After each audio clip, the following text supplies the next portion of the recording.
헤어북 제92권 미정의 상자. 안녕하세요. 라일라입니다. 안녕하세요. 정한세입니다. 여러분 오래간만입니다. 잘 지내고 계신가요? 갑자기 날이 추워진 12월인데, 사실 11월이 조금 더 추웠던 것 같기도 하거든요. 약간 날씨가 오락가락한다는 생각도 좀 들어요. 모르겠어요. 저는 12월 3일에 이제 내란 척결 1주년 기념 집회를 나갔는데 그날이 진짜 너무 추웠어서 제가 동지들하고 계속 작년에 이렇게 추웠을까? 정말 작년에 추위는 기억이 나지 않는다. 작년이 분명히 추웠을 텐데? 왜냐하면 하루만 집회를 한 게 아니고 12월, 1월, 2월, 3월, 4월까지 했는데 그 중에 분명히 하루는 추웠을 텐데? 도대체 언제 추웠는지는 기억이 나지 않고 근데 남태령이랑 한강진 때 생각해보면 분명히 추웠는데? 그때 추위는 기억나지 않는다. 개 엄청 빡쳤었나 추웠죠. 보다. 그 12월 3일에 사람들이 이제 몰려갔었잖아요. 국회 쪽으로. 다들 시간 되시고 되시는 분들 가셨던 걸 기억하는데, 그때 엄청 다 패딩을 입으셨던 것 같아요. 맞아요. 롱패딩 음. 입었었어요. 그러니까 기억나요. 다들 엄청 추웠으니까 롱패딩 입고 나갔겠지? 그 밤에? 그렇지? 밤 11시 하지만 이때? 추위는 기억나지 않고 그러니까 그만큼 화가 났던 거죠. 저는 개인적으로 지금 12월 3일에 그날 하필 제가 회사에서 너무 일이 터진 거예요. 그래서 저 그때부터 쭉 야근하고 있거든요. 갑자기 너무 급한 일이 생겨가지고. 그래서 지금 개인적인 차원에서 이런 일이 생기는가 하고 갑자기 또 힘든 시간을 보내는 중입니다. 그게 왜냐하면 내란이 문제예요. 없기 때문에 개인적인 제가 차원에서 큰일이 일어날 수 있는 것이다. 아무튼 그랬습니다. 네, 그러면 저희 오늘의 책 정수현 작가님의 미정의 상자 시작해 보겠습니다. 사실 정수현 작가님이 오래간만에 신간을 내셨는데 내신 것도 한 1년이 됐어요. 근데 저희가 이제 작년 말에는 이미 파케가 끝났고 올해는 일종의 안식년을 하고 있기 때문에 좀 다루는 것이 늦어졌습니다. 그래도 앨리스와의 티타임, 미정의 상자 이렇게 두 권을 연달아 내셔서 그 중에 하나를 하자. 그래서 둘 중에 하나를 골랐고요. 그게 이번에 미정의 상자입니다. 앨리스와의 티타임도 정말 좋은 책이었는데 저희가 둘 다 쭉 같이 읽어보고 얘기를 나눠보니까 미정의 상자에서 조금 더 많은 이야기를 할 수 있겠다라는 생각이 들어서 이번에는 미정의 상자로 책을 선택했습니다. 정소연 작가님은 서울대학교에서 사회복지학과 철학을 전공하고 2005년 과학기술 창작분야 공모에서 스토리를 맡은 만화 우주류로 가작을 수상하며 창작과 번역 활동을 지속해 왔습니다. 팬데믹, 언니밖에 없네, 앨리스와의 티타임 등을 쓰셨고 어둠의 속도, 루나 등을 옮겼습니다. 이번에 저희가 다룰 미정의 상자는 카두케오스 세계관의 이야기를 담은 9편, 무너진 세상의 이야기를 담은 5편으로 이루어져 있습니다. 모두 정소연 작가님이 기존에 발표하셨던 총 14편의 단편소설로 올해 초 한 권의 단편집으로 엮어 출간되었습니다. 일상은 한순간에 무너지지 않았다. 유나와 하정이 한순간에 행복해지지 않았던 것처럼. 60쪽 깃발. 나는 아마 아주 오래 살겠지. 집과 집 사이를 떠돌며. 215쪽. 집. 부디 집에서 다시 만날 수 있기를. 미정의 상자는 앨리스와의 티타임과 함께 정소연 작가님이 오래간만에 내신 신간이에요. 몇 년 전에 저희가 이제 창비를 불매하게 된 문학동네 창비 김봉곤 사건 때 정소연 작가님이 창비에서 책을 내셨었는데 그때 창비와의 계약을 해지하시고 음. 당시 창비에서 내셨던 책을 두 권, 그러니까 미정의 상자와 앨리스와의 티타임으로 재구성돼서 출간하면서 그때 싣지 않으셨던 그 이후에 발표하시거나 했던 다른 작품들을 이제 모아서 목차가 새로 구성되었습니다. 여기에 실린 작품 중 두 번째 작품인 깃발은 큐큐 퀴어 단편선 언니밖에 없네라는 책에 실렸었고 저희가 퀴어디오로 한번 다뤘었어요. 그것도 몇 년 전이고 사실 퀴어디오에서 다룬 거라 긴 감상을 남기진 못했습니다만 오랫동안 저희 방송을 들어주신 분 중에는 아 맞아 그런 방송도 있었지 하고 떠올리실 수도 있을 것 같습니다. 이게 여러 작품이 실린 소설집이라 저희가 모든 작품을 다 다루지는 못하고 그중에 저희가 각자 마음에 들었던 재회와 집을 골랐습니다. 제가 몇 번 언급한 적이 있는데 저는 정소연 작가님의 모든 작품 중에서 카두케오스 연작을 가장 좋아해요. 심지어 정소연 작가님께도 말씀드렸던 적이 있어요. 그래서 제가 언제 카우드케우스 연작이 묶여서 나오냐, 막 이런 질문을 정수현 작가님한테 엄청 했었거든요.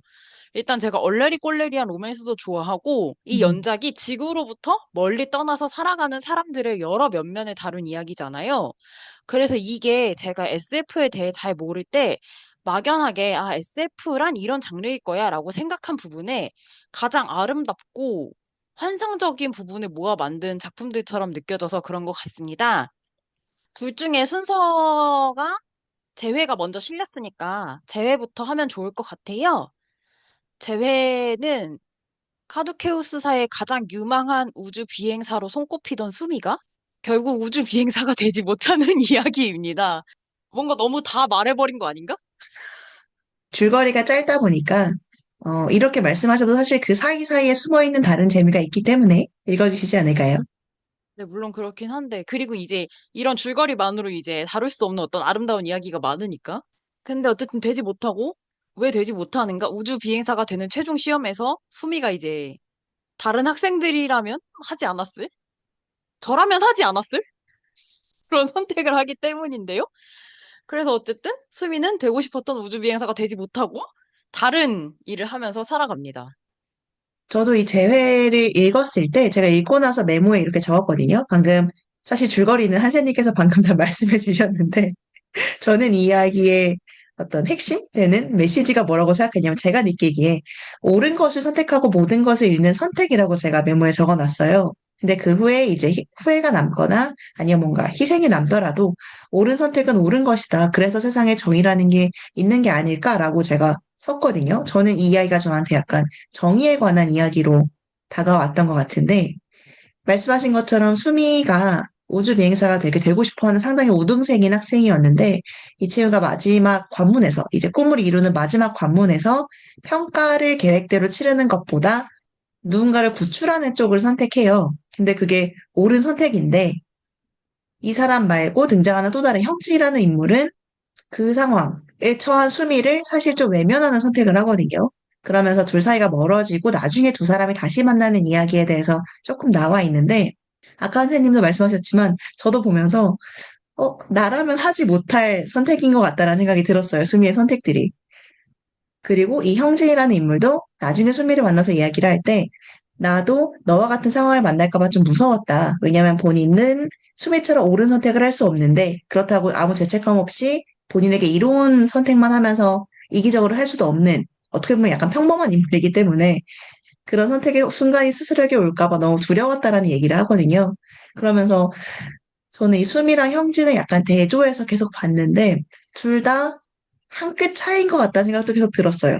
수미도 굉장히 평범하지만, 한 끗 차이로 용기를 내서 옳은 선택을 한 사람이 된 거고, 형진도 평범하지만, 한 끗 차이로 그렇지 않은, 약간의 용기가 없는 사람이 된 거고, 용기가 좀 부족했다라는 생각을 하면서 좀 읽기도 했습니다.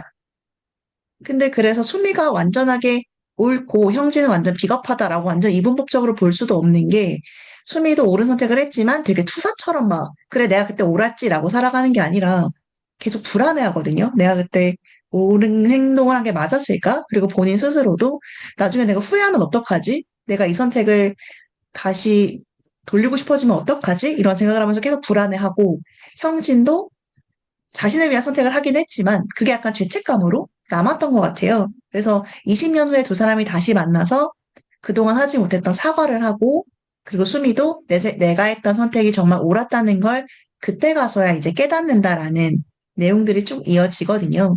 그래서 두 사람 다 자기들이 선택한 것이 맞다라는 어떤 확고한 마음이나 어떤 강한 신념이 오히려 보이지 않고 이렇게 하는 게 맞을까? 이런 선택이 맞았을까? 계속 고민하는 모습이 저는 되게 인간적이라고 생각이 들어서 사실 그런 고민의 순간들을 보는 게 좀 좋았어요. 형진이 얘기를 하셨는데 저는 사실 형진이한테 그렇게 큰 비중을 두지 않았고 그냥 평범한 남자다 이렇게 생각하고 지나갔고 근데 그러니까 수미가 먼저 시험을 보고 그 다음에 형진이 시험을 봤잖아요. 그러면서 라일라님 말씀하신 것처럼 형진이 자기가 시험을 볼 때 구조 요청을 하는 여객선이 있으면 어떻게 하나 걱정했다 이런 얘기를 했는데 근데 저는 뭐랄까 그렇게 걱정하는 사람보다 행동하는 사람이 결국 위기를 잘 극복하는 게 아닌가 이런 생각을 했어요. 그러니까 생각할 시간에 먼저 행동하는 사람이 결국 무언가를 한다. 그러니까 이게 좀 표현이 약간 애매하긴 한데 여러분이나 제가 고민을 안 한 사람이다 뭐 이런 게 아니고 그냥 뭔가 어떤 상황이 딱 닥쳤을 때 일단 움직이는 사람이 결국은 뭔가를 해낼 수 있는 거 아닌가. 저희가 이제 근황 얘기할 때 작년 불법 계엄 얘기를 했는데 내란 얘기를 했는데 작년 12월 3일에 결국 일단 국회에 가신 분이 결국 내란을 막아낸 거나 마찬가지잖아요. 저는 그렇게 생각하거든요. 그런 거랑 똑같은 것 같아요. 이게 무슨 상황이지? 이게 가야 되나 말아야 되나? 이런 고민이 아니라 딱, 지금 국회에 가야 되는 상황인가 보다. 가자. 하는 사람이 결국 무언가를 해내는 사람이지 않나. 그리고 그때 그 내란을 막아선 사람들이 수미와 같은 사람들일 거 아니에요? 음, 그러니까 고민하는 그러니까 나중에 내가 잘했나 그때 내가 아니 좀 다르긴 하지. 왜냐 그거는 압도적으로 옳은 선택이었으니까. 왜냐하면 수미는 시험에 떨어졌는데 이거는 사실 시험이 아니고 모두가 이제 다 그게 잘했다는 걸 알고 있는 그런 상황이니까. 어쨌든 근데 그분들도 일단 고민하지 않고 가보자고 해서 가신 거니까. 그때 생각을 되게 많이 했고 시기가 시기라서 그런지 저는 수미나 형진을 뭐 대비해서 보는 것보다 그 시험에 관해서 선생님과 대화하는 장면이 저한테 되게 인상 깊었어요. 음, 수미가 이제 시험을 결국 떨어지죠. 떨어지고 나서 선생님과 대화를 나누는 장면이 있는데 수미가 이건 공정하지 않은 것 같다. 뭔지 잘 설명하기 어렵지만 얼마나 어렸을까, 수미가. 그러니까요. 이런 시험을 30몇 살에 보진 않았을 거 아니야. 그리고 마침 또 시기가, 그러니까 저희가 지금 12월에 녹음을 하기 때문에 저는 이걸 11월쯤에 읽었거든요. 그러니까 되게 수능이랑 겹치는 거예요. 수능을 보는 아, 어떤 시험에 대해서 사람들이 막 이야기하는 시기다 보니까 약간 수험생들에 대한 생각도 나고 좀 그렇더라고요. 그 수미가 이건 공정하지 않은 것 같다. 이렇게 말했는데 선생님이 누가 공정할 거라고 했냐? 이렇게 물어보잖아요. 그게 너무 뭐랄까, 많은 생각을 들게 했어요. 왜냐하면 저는 재회를 읽을 때, 제가 재회를 몇 번 읽었는데, 항상 제가 이 부분에서 걸렸거든요. 왜냐하면, 우리는 항상 시험이 공정하다고 배우잖아요? 이 학교에서 보는 시험부터 시작해서 수능이나 공시나 변호사 시험처럼 국가적으로 이제 막 인정하는 그런 시험 외에 되게 자잘한 자격증 시험, 뭐 예를 들어 컴활 이런 거 있잖아. 토익 이런 것도 다 시험이 그나마 제일 공정하기 때문에 시험을 치르는 것이다. 이렇게 말하는데 수미가 치르는 시험은 사실 공정하지 않은 거죠. 그리고 모두가 공정하지 않은 걸 알고 있었던 거죠. 왜냐하면 잘하는 사람을 뽑으려는 게 아니라 물론 비행 능력이 중요하지만 기본적으로 제가 느낀 건 그 시험을 보는 사람은 어느 정도 비행 능력은 갖춘 사람이다. 근데 결과적으로 무엇을 보느냐? 본사의 지시대로 행동할 수 음, 있는지를 평가하는 거다. 그러니까 본사가 무슨 일이 있어도 본사가 하라는 대로 하는 것이 더 중요하다. 근데 그렇게 따지면 그게 또 공정하냐 하면은 그럴 수도 있을 것 같은 거야. 왜냐하면 형진이 잘 걱정했던 대로 구조 요청을 하는 또 다른 여객선이나 우주선이 나타났어. 근데 형진이 그걸 무시하고 시험을 쳤어. 형진은 붙었겠지. 그러니까 그런 기준으로 따지면 공정한 거야. 근데 옳은 건 아니었을 수 있지. 근데 항상 옳은 것과 공정한 것이 같지 않죠. 그렇죠. 근데 사실은 옳지도 않고 공정하지도 않다라는 얘기를 수미는 했던 것 같아요. 저도 이 부분을 읽으면서 공정함이 뭘까? 그 대사에서 공정함이 뭘까? 라는 생각이 되게 많이 들더라고요. 근데 저도 뭔가 설명할 수가 없는데 공정하진 않아. 윤리적인 선택을 하는 사람이 이렇게 떨어진 시험은 공정하진 않아. 옳지도 않고. 근데 어떤 것이 공정함인가? 사실 저도 잘 설명할 수가 없다. 맞아요. 그래서 수미는 지시대로 행동하는 사람이 아니라 스스로 판단하는 사람이었어서 떨어진 거고, 사실 그거는 소위 말하는 기업의 논리에 맞지 않는 사람인 거죠. 그래서 저도 그 부분을 보면서 지금 한사님 말씀하시니까 또 생각이 났는데 사실 재해 말고 이 전반적인 카드케오스 시리즈의 이야기들 전체에 다 그게 약간 깔려 있는 것 같거든요. 카드케오스사에서 여기가 굉장히 큰 대기업이니까 어떤 통제하는 것이 있고 이 본사의 지침대로 하는 사람과 하지 않는 사람이 계속 모든 이야기마다 조금씩 등장하는 것 같아요. 그게 약간 이 이야기를 관통하는 주제 중에 하나가 아닐까라는 생각도 좀 듭니다. 그리고 이제 라일라 님이 아까 그 끝에 이제 수미와 형진 이야기를 하면서 이제 수미가 자신이 옳았다는 걸 확인하게 되는 과정이 있다고 말씀하셨는데, 사실 수미도 알고 있을 거 아니에요? 자기가 옳았다는 걸? 그리고 우리도 알죠. 수미가 옳았다는 걸. 근데 이게 자기가 뭔가 어떤 옳은 행동을 했을 때 제가 이제 나이 들면서 느끼는 건 나만 아는 걸로는 인간은 안 되는 것 같아요. 음. 남도 알아줘야지 되는 것 같아. 막 옛날 이야기 보면 알잖아. 너 자신만 알면 되지 않냐. 막 공자님도 그런 말씀 하시지 않았을까 모르겠는데 뭐 옳은 말씀 많이 하셨으니까 하셨겠지. 그러니까 너가 알면 되는 거 아니냐. 아니, 나는 이제 아닌 것 같아. 나는 남이 알아야 되고, 사방팔방이 알아야 되고, 세상이 나를 알아줘야 되는 것 같아. 그러지 않으면 한이 생기는 것 같아요, 사람이. 그래서 변절자도 생기는 것 같아. 나를 충분히 알아주지 않는 거야, 이 단체에서. 그래서, 한 명이라도 좋으니까, 내가 진짜 옳았다. 그러니까 그냥 말로, 그래, 너 잘했지, 이런 게 아니라, 뭔가 내가 생각하는 기준에서, 그래, 누가 알아줘. 하는 게 정말 한 명이라도 있어야지, 한이 생기지 않는 것 같아. 물론 10명, 100명, 1000명, 1억 명이 알면 더 좋지만 어쨌든 진짜 딱 한 명이라도 정확하게 내가 이 지점을 알아줬으면 좋겠다 하는 지점을 한 명이라도 알아줘야지 변절하지 않는다. 왜일까요? 왜인지 모르겠어. 근데 아무튼 그래야지 뭔가 한이 안 남고 부처가 될 수 있는 것 같고. 그게 제 생각에는 보람도 있는 것 같고, 그러니까 그 보람이라는 게 피드백이잖아요. 내가 뭔가를 행동했을 때, 사실 수미는 엄청 희생을 했어요. 내가 많은 거를 잃었어. 사실 본인이 하고자 했던 꿈꿔왔던 진로도 잃고, 길도 다시 찾아야 되고, 사람도 막 비난하고, 니 왜 그랬냐, 그러고. 그러면 이 사람 잃은 거 너무 많은데, 나는 옳은 길을 선택했지만, 근데 그걸로 인해서 뭔가 누가 살아났거나, 뭐 누가 정말 구출한 사람이 감사하다고 인사라도 해야 내가 한 일이 헛되지 않았다는 생각이 드는데 아무도 그걸 몰라주면 헛되었을까라는 생각이 들어서인 것 같아요. 근데 말씀하신 것처럼 한 명이라도 정말 그때 감사했다라든지 그때 정말 네가 한 게 맞았다라는 말을 해주면 그래 그게 헛되지 않았구나를 우리는 확인하게 되니까 그런 마음이지 않았을까라는 생각도 좀 듭니다. 그래서 여기서도 결국 수미가 옳았다는 거를 수미가 알게 되잖아요. 그러니까 수미는 계속 알았지. 근데 어쨌든 다른 사람도 알고 다른 사람이 알고 있다는 거를 수미도 알게 되잖아요. 그래서 이거는 형진이 그 소식을 가져왔지만 사실은 형진이 알게 된 게 아니고 수미의 그 행위로 인해 구해진 사람의 미래가 그 사람도 아니고 심지어 그 사람의 미래가 수미의 행위를 알게 되는 건데 그리고 그걸 알았다는 걸 수미도 알게 되고 그러면서 이제 수미가 최종적으로 해방이 되는 그런 이야기라서 저는 이게 단순한 영웅서사에서 끝나는 게 아니고 영웅서사지만 뭔가 한이 남지 않는 것이 그래서 요새 왜 그럴까? 한이 남지 않는 게 너무 중요한 것 같아. 그 한이 있으신가 봐요. 그런가 봐. 아니면은 내가 음, 뭔가 해결한 게 있나 봐. 최근에. 음, 음. 그래서 그런 생각을 하였습니다. 음. 저는 형진에 대해서 생각을 했던 게 사실 말씀하신 것처럼 수미가 정말 더 주인공이고 수미에 대해서 쭉 읽어나가는 것이 더 맞긴 하지만 보면서 제가 계속 그 생각이 든 것 같아요. 사실 나는 형진에 좀 더 가깝지 않을까? 라는 생각이 좀 아니야. 아니에요?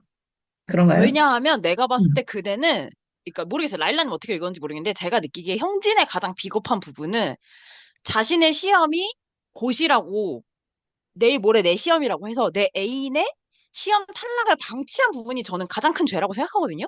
근데 제가 봤을 때 라일라님은 그럴 사람은 아니에요. 저는 그렇진 않아요.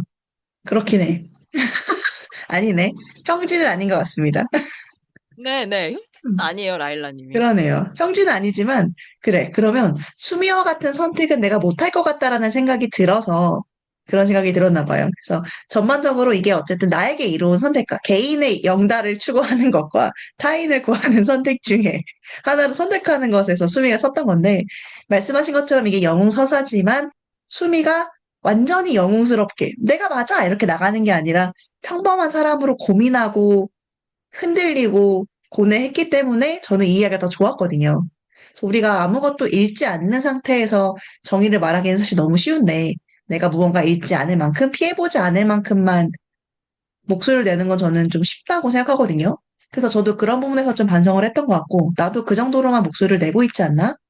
수미처럼 뭔가 잃어가면서까지 내가 옳은 길을 가고 있나? 라는 것에 대한 생각을 좀 했던 것 같은데 이런 수미와 같은 사람이 좀 되도록 내가 노력했으면 좋겠다? 약간 반성 하면서 읽었던 것 같습니다. 이렇게 흔들리는 영웅서사를 또 읽고 싶으신 분 있다면 항상 문목화 작가의 돌이킬 수 있는 이 준비되어 있다는 것을 기억해 주시면 좋겠습니다. 맞아, 재밌습니다. 그리고 저희 방송도 다시 한번 들어주시면 좋을 것 같아요. 그리고 다음 작품인 집은 제가 골랐는데요. 저는 일단 이 작품의 분위기나 이제 이런 거랑 후기랑 이런 거 다 별개로 이 작품을 보고 처음으로 그래, 우주선이 집이지? 라고 생각한 작품이에요. 생각해보면 우주인들이 그렇게 오랫동안 우주선을 타고 비행기래. 우주를 돌아다녀야 되잖아요? 그래서 그렇게 오랫동안 우주에서 그 배에 있는데 그러면 집이지. 그러니까 뭐 집이라고 하긴 좀 어색한 호텔 정도? 생각해보면 되게 오랫동안 배를 타고 여행해도 그 배에서 먹고 자고 하잖아요. 그래서 우리가 비싼 방을 빌리려고 하잖아, 배에. 약간 그런 거구나라는 생각을 이 작품을 보고 처음 하게 됐어요. 왜 그전까지는 그렇게 생각해 본 적이 없을까 신기했습니다. 배를 말씀하셨는데, 저는 보면서 예전에 읽었던 소설에서, 그러니까 뱃사람들이 오랫동안 항해하는 사람들은 배를 어떤 하나의 마을이나 집처럼 생각한다라는 내용을 본 적이 있었거든요. 그래서 저는 보고, 우주선도 약간 배 같은 개념인가 보다라고 생각하긴 했어요. 거기서 되게 오래 지내니까 살기도 하고, 여기는 약간 혼자 있는 공간이긴 한데, 근데 혼자 있기 때문에 약간 저는 조금 덜 집 같기도 해요. 그러니까 너무 나만 있는 약간 집보다는 방, 너무 개인 공간의 무슨 느낌이 소리지? 혼자 들기도 사는 하고. 사람으로서 아무것도 동의할 수가 없는데. 아, 죄송합니다. 전 집에 자꾸 사람이 있다 생각을 해가지고. 나도 사람이야. 아니, 그럼요. 아니, 뭐랄까. 그쵸. 동의합니다. 무슨 소리야? 아무튼 그래서 저는 혼자 사는 사람의 이제 후기는 무엇이냐? 우주에 나가 사는 사람과 이제 지구에 남아있는 사람이 지금 지구에 사는지 안 사는지 이 작품에서 알 수 없지만 지구 아닌 것 같죠? 아무튼 남은 사람의 시간이 다르게 흐른다는 거는 이제 SF를 오래 읽은 독자한테는 약간의 상식인데, 일종의 상식 같은 건데, 대표적인 작품이 하일라인이라는 작가의 별을 위한 시간이거든요. 그거는 어느 정도냐면, 쌍둥이 중에 한 명이 우주로 떠나요. 그리고 다른 한 명이 지구에 남아요. 그럼 우주에 떠난 사람은 계속 젊어 있고, 아무튼 젊고, 지구에 남은 사람은 계속 나이를 먹어요. 그래서 어떻게 되냐? 우주에 떠난 사람이 지구에 남은 나의 쌍둥이 형제의 고손녀인가? 고고손녀인가? 와, 결혼하거든요? 그 정도로 이제 시간이 다르게 흐른다. 참고로 이 별을 위한 시간에서는 우주선의 신체와 비슷하다고 표현하긴 하는데, 그러면 정말 작가마다 우주선에 대해 생각하는 개념도 좀 다른 것 같아요. 그 영화 중에도 그 SF 영화 중에 그런 영화 있잖아요. 시간이 되게 다르게 흘러가는 거에 대한 영화 그 아버지가 딸을 보면서 책장 두드리면서 스테이 외치는 거 있잖아요. 갑자기 제목이 기억이 내가 안 모르나 나네. 봐. 아니야, 아실 거예요. 엄청 유명한 영화 있잖아요. 와, 이게 기억이 안 나다니? 전혀 그 모르겠는데? 들으시는 분들은 아실 듯 우주 여행을 떠나게 되는 여행이 아니라 그 우주로 출장을 가야 되는 아버지가 우주 비행사로 떠나는데 떠나면서 딸과 시간을 잠깐 보내거든요. 근데 나중에 돌아오고 나면 그 딸이 이제 완전히 늙어서 할머니가 되어서 아버지가 이제 그 임종을 지켜보게 되는 그런 장면이 결말에 있었는데, 어머, 잠시만요. 아마 그 영화가 또 되게 대중적으로 성공했었기 때문에 그런 개념을 이해하시는 분들도 좀 계실 것 같은데, 인터스텔라예요. 보셨어요? 인터스텔라를 네. 인터스텔라 그런 내용이야? 내가 아는 인터스텔라는 네네. 우주에서 길을 잃은 거 아니야? 맞아요. 길을 잃어서 아버지가 못 돌아온 거야. 제 시간 안에. 딸과 약속한 시간이 있는데, 이를테면 뭐, 지구의 시간이 뭐 3년이면 또 시간이 다르게 흐르니까, 원래는 뭐 한 달 여행, 한 달 정도 출장 가는 거다라고 하면, 지구는 그 사이에 3년 정도 지나니까, 그 안에 돌아오겠다고 했는데, 아버지가 길을 잃어서 못 돌아오고, 한참 있다가 아주 나중에 돌아와서 결국 딸을 잠깐 만나는 내용으로 제가 기억을 하거든요. 맞아. 음, 인터스텔라에서, 그래서 저는 거기서 그 개념을 처음 인식했던 것 같아요. 시간이 다르게 흐를 수 있다라는 걸. 내가 지금 그래비티랑 헷갈리나 봐. 그래비티, 그래비티 맞나? 그래비티. 그, 그 되게 유명한 짤 있잖아. 어떤 여성 우주 비행사가 네네. 태아처럼 이렇게 웅크려고 있는 장면. 그건 뭐야, 그러면? 그건 그래비티 같은데요? 그쵸? 제가 그래비티랑 헷갈리나 봐요. 저는 그거, 인터스텔라는 그래서 아버지가 잠깐 서재의 공간에 들어가게 되는, 과거의 서재의 공간에 나타나게 되는데 뭔가 어떻게, 그 내용이 기억이 안 나네요? 근데, 그래서 아버지가 책장을 최대한 흔들어서 책을 떨어뜨려서 그 스테이라는 메시지를, 떠나지 말라는 메시지를 보내려고 하는데, 과거의 자신이 그걸 못 알아보고 떠나게 되는 장면이 제가 제일 유명한 걸로 알고 있습니다. 인터스텔라에서. 뭐 그런 느낌으로 시간이 다르게 흐르는 거겠죠?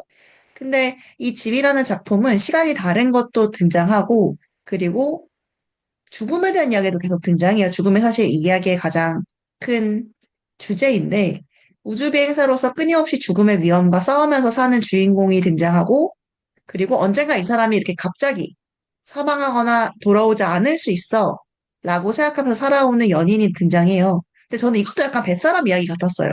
그러니까 뱃사람들도 옛날에 배를 떠날 때 항상 떠나서 못 돌아올지도 모른다는 생각을 하면서 떠나고, 남아있는 사람들 계속 기다리잖아요. 언젠가 못 돌아오면 어떡하지 걱정하면서 기다리는데, 약간 배의 이야기가 좀 생각나는 부분이기도 했고, 하지만 현실에서는 반대로 그 주인공보다 연인의 죽음이 먼저 찾아오는 얘기입니다. 건설업에 종사하는 연인이 일하던 도중에 사고가 일어나고, 본사가 정말 철저한 자본주의의 논리로 사고 후에 비용이 더 큰 사고만 좀 막아주고 그 외의 사고는 방치한다라는 대목이 나오는데, 말하자면 몸값이 비싼 우주비행사는 사고를 내면 인력을 또 잃어버리기 때문에 잃지 않기 위해서 본사에서 정말 최선을 다해서 별별 복지도 다 제공을 하고 이런저런 것들을 하지만, 건설 현장에서 근무하던 그의 연인의 목숨은 이제 같은 무게로 평가가 되지 않는 거죠. 우주인의 배경을 달고 있지만 사실은 정말 그냥 우리 사회의 이야기를 담은 거라서 좀 마음이 아팠어요. 그러니까 이게 사실 이 이야기를 쓰신 거는 꽤 되셨을 텐데, 또 몇 년 전이실 텐데, 지금 2025년에 12월을 읽어도, 아, 이게 아직도 우리 사회의 이야기구나라는 생각이 드니까, 사람의 목숨이 똑같지 않다라는 걸 계속해서 전달하는 사회에서 살고 있으니까, 그런 생각이 좀, 마음이 좀 아픈 이야기였다고 생각을 합니다. 그래서 이게 굉장히 짧은 편인 소설인데, 단편 중에서 사실 짧은 편인데, 이게 무엇에 대한 이야기냐라고 물으면 되게 여러 가지를 짚을 수 있는 것 같아요. 로맨스이기도 하고, 장거리 연애이기도 하고, 정말 말도 안 되는 장거리죠. 사별 이야기이기도 하고, 노동에 대한 이야기이기도 하고, 아주 여러 가지를 감각할 수 있는 좋은 소설인데, 말씀하신 것처럼 이제 이 연인에게, 연인인지 부부인지도 사실 나오지 않거든요. 근데 어쨌든 회사 측에서 두 사람의 관계를 알고 있는 거죠. 그리고 두 사람에게 이제 서로의 죽음을 예비시키는. 근데 라일라님 말씀대로 따지자면 사실 우주 비행사 측인 나의 죽음을 훨씬 더 많이 예비시키는 느낌이 드는데, 이게 어쨌든 복지의 일환인 거잖아요. 회사가 이런 짓을 왜 하는가? 필요하다고 생각해서 한다. 그러려면은 사실 죽음이 굉장히 일상적인 일이어야 하고, 근데 이 죽음이 일상적이라는 것은 사실 다른 작품에, 무심인가 하는 작품에서, 그게 뭐냐면 이제 내가 좋아하는 사람, 짝사랑하는 사람을, 그 짝사랑하는 상대가 우주비행사인데 그 사람이 죽을 가능성이 굉장히 높은 비행을 해야 될 걸 알면서도 그 사람을 선택하는 그런 작품이 있거든요. 같이 읽어보세요, 여러분. 아무튼 그 정도로 카드케오스 안에서는 우주비행사의 죽음이 굉장히 일상적이고, 동시에 반드시 죽는 일이란 걸 회사 차원에서 알면서도 이것을 해나가야 한다. 사람을 죽여서라도 이 일을 해야 된다. 라고 회사가 생각하는 거죠. 그래서 이 회사한테 그게 굉장히 우주비행사라는 존재가 굉장히 중요하고, 그래서 이게 재회랑 이어지는데 회사의 말을 잘 듣는 사람이 우주비행사가 되어야 했던 거겠죠. 그래서 수미가 안 되는 거였고, 왜냐면 순종하지 않으니까. 근데 이 집이라는 작품의 나는 이 말미에도 나오지만 회사의 말을 충실히 듣는 사람이었던 거고, 근데 회사의 말을 충실히 들었는데 결과가 뭐냐면 그가 죽는 거였던 거죠. 너무, 너무 사실 끔찍한 이야기지. 그게 회사의 말을 들어야 하는 사람을 뽑는 거, 순종하는 사람을 뽑는 게 약간 종류는 다르지만 마치 전쟁에 나가는 군인처럼 이 명령에 복종해야만 되는 사람들을 뽑는 것처럼 느껴지기도 했고요. 그리고 이런 우주 비행사들은 사실 죽음과 밀접해 있기 때문에 주변인들도 그에 대한 대비를 하도록 계속 이런 복지를 제공하는데, 오히려 죽음과 밀접하지 않다고 혹은 안전할 거라고, 비교적 우주 비행사보다 안전할 거다라고 생각했던 건설업이나 조선업 현장에서 사고가 일어나잖아요. 그래서 연인이 죽는 것도 너무 아이러니한 설정이라는 생각이 들었고, 그리고 그런 준비되지 않은 죽음을 맞이했을 때의 어떤 공허함, 뭐 슬픔, 말씀하신 것처럼 갑작스러운 사별에 대한 주제도 이 안에 담겨 있는 것 같고, 또 정말 이 짧은 이야기 속에 개인적인 이야기랑 사회적인 이야기를 모두 나눌 수 있는 되게 함축적인 이야기구나. 이를테면 이걸로 저희가 독서 모임을 했을 때 어떤 사람은 사별에 대한 이야기를 훨씬 더 크게 받아들였을 거고, 어떤 사람은 정말 노동에 대한 이런 불공평한 혹은 불공정한 사회에 대한 이야기를 많이 나눌 것 같아서 되게 작가님이 어떻게 이렇게 함축적인 이야기를 되게 읽기 쉽게 그리고 너무 공감하기 쉽게 쓰셨지? 하는 것도 좀 신기했어요. 그래서 이 카드케오스 사 안에 라일란이 말씀하신 것처럼 노동에도 계급이 있는 거죠. 우주비행선인 나는, 우주비행선이래, 우주비행사인 나는 대단히 중요한 노동 자본인 거고, 내가 타는 이 집을 짓는 그는 그렇게 중요하지 않은 노동 자본인 거지. 그래서 우리가 우주 비행을 하는 그 미래에도 혹은 다른 행성에서 사는 그 미래에도 여전히 노동의 계급이 나눠진다. 이런 거를 알 수 있고. 그리고 이제 또 다른 얘기를 하면 사실 나랑 그는 장거리 연애를 하는 사람이잖아요. 우리가 생각하는 뭐 파주랑 제주, 한국과 미국 이런 정도의 수준이 아니고 그냥 쉽게 표현하자면 태양계와 다른 행성계 이런 수준의 장거리 연애인데 근데 한 명은 항상 머리맡에 죽음을 두고 사는 사람이야. 물론 사실 이 작품을 보면 둘 다 머리맡에 죽음을 두고 사는 사람이었지만 어쨌든 감각하기로는 나는 항상 머리맡에 죽음을 두고 사는 사람이야. 근데 저는 그게 약간 상상이 안 가는 거예요. 내가 우주 비행사야. 혹은 내 애인이 우주 비행사야. 그래서 회사에서 나랑 내 애인한테 주기적으로 버추얼 장례식을 치러줘. 내 애인이 맞아. 죽어서 돌아올 거야. 못 돌아오는 거지. 뭘 돌아와, 시발.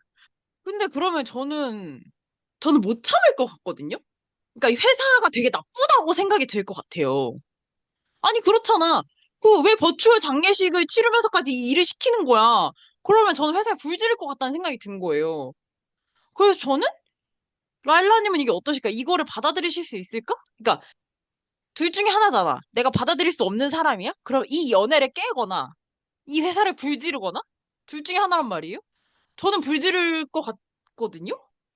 버추얼 장례식 부분은, 그러니까 이게 정신 건강을 위한 프로그램으로 설정이 되어 있는 것 같기는 한데, 그게 사실 더 정신건강에 나쁘지 않나? 라는 생각이 드는 거예요.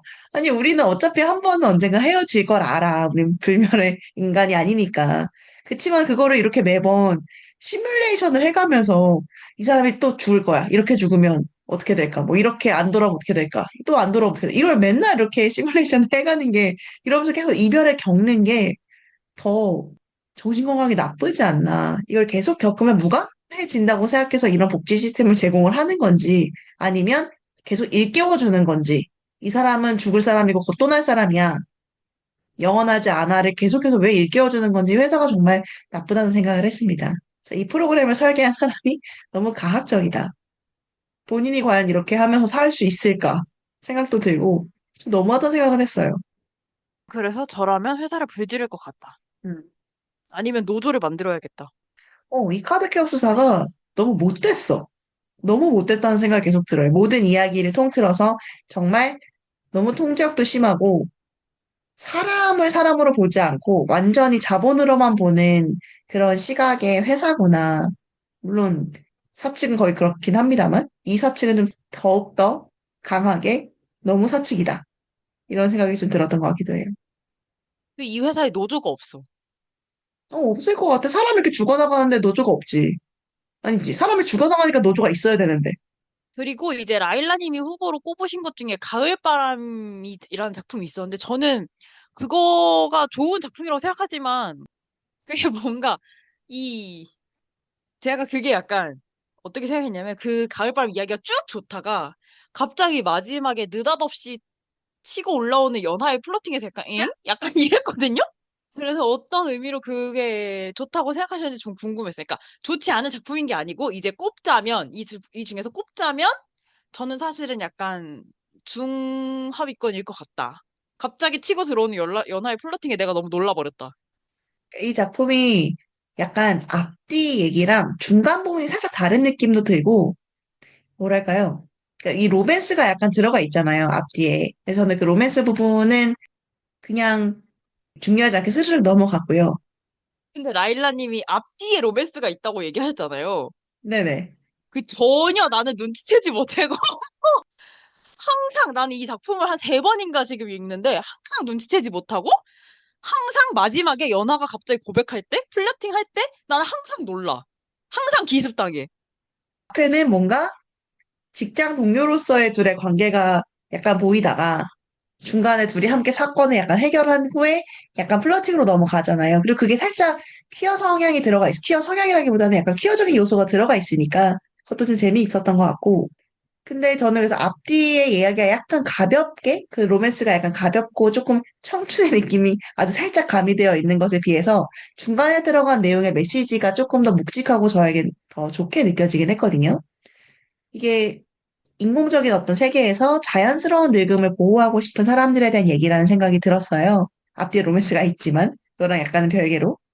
그래서 저는 뭔가 읽으면서, 가장 제 마음을 건드렸던 작품인 것 같아요. 이 작품이. 저는 시간을 좀 다르게 살아가는 사람들의 이야기를 좋아하는데, 아까 저희가 뭐 인터스텔라도 얘기하고, 이 SF에서는 그런 우주에서 시간이 다르게 살아가는 사람들의 이야기가 많다는 이야기를 나눴었는데, 약간 시간이 한 사람에게 되게 많고 한 사람에게 적다라는 개념으로 약간은 불멸자와 약간 필멸자의 관계처럼 느껴지는 이야기를 저는 좀 좋아하는 편이거든요. 근데 이 이야기 속에 등장하는 우주 비행사와 그 나달 사람들이 약간 그런 느낌으로 느껴지는 거예요. 조금 시간이 다르게 흐르는데 한 명은 엄청 오래, 그리고 한 명은 되게 짧게 스쳐 지나가는 것처럼 느껴져서 그 시간의 간극을 보여주는 게 좋았고, 그리고 늙고 낡은 것들을 고쳤어야 될 거라고 생각하고 있는 되게 도구적인 시선으로 바라보는 본사에 비해 거기에 맞서서 우리는 흐르는 시간을 온전히 받아들이겠다. 짧은 삶을 받아들이겠다. 이것이 더 자연스럽고 이것이 더 맞다. 라고 이야기하는 그 내용이 약간 저한테 와닿았던 것 같아요. 그러니까 요즘 제가 되게 늙음과 질병에 대한 생각을 많이 하고 있긴 하거든요. 그래서 그런 것 같기도 하고, 우리가 지금 되게 많은 것들을 인공적으로 고치거나 아니면 늦추면서 살아가려는 사회인데, 지금 우리가 살아가는 사회도 사실은 이렇게 좀 흐르는 대로 두는 게 사실은 맞지. 라는 생각도 들고, 약간 제가 요즘 생각하는 주제들이었던 것 같아서 이 이야기가 좀 더 마음에 남았던 것 같습니다. 맞아요. 가을바람도 좋은 이야기예요. 그냥 제가 항상 기습을 당할 뿐입니다. 하지만 그 비율을 되게, 밸런스를 굉장히 잘 맞춰주신 이야기입니다. 앞에 귀여운 로맨스도 있고, 묵직한 이야기도 있고, 유성애자의 시각인가 봐.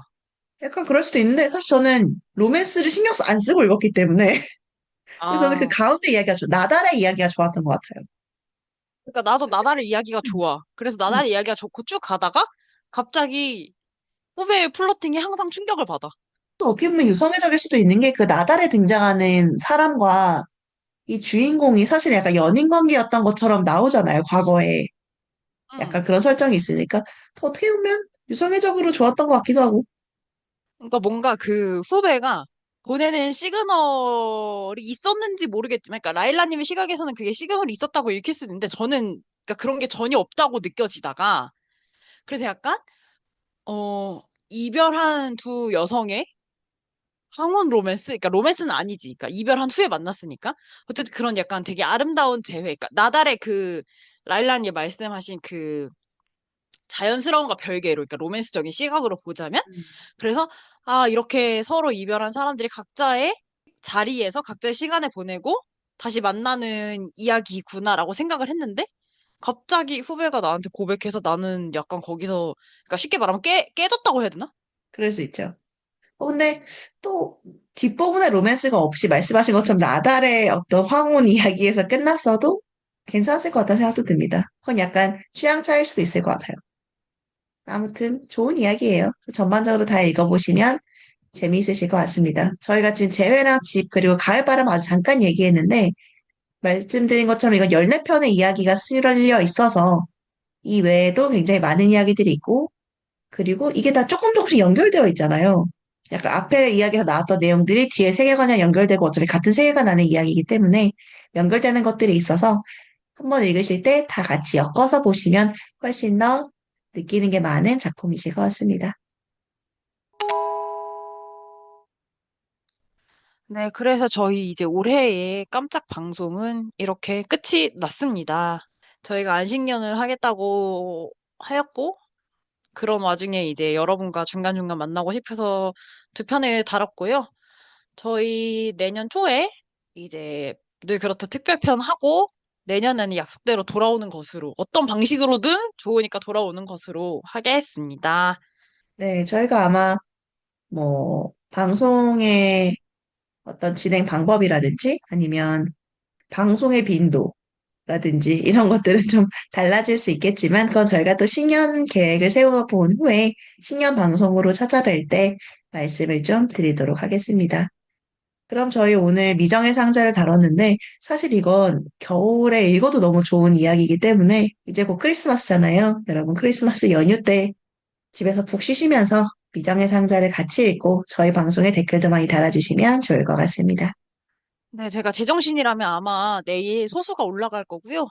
그리고 역시 제정신이라면 다음 주에 유튜브도 올라갈 것입니다. 그러면 저희 오늘 미정의 상자 이렇게 마무리하도록 하겠습니다. 여러분, 겨울인데 이제 감기 조심하시고 항상 따뜻하게 다니시고 행복한 연말 보내시길 바랍니다.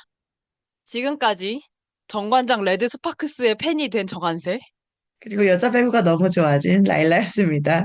프로페셔널 페미니스트가 되는 그날까지 페페였습니다.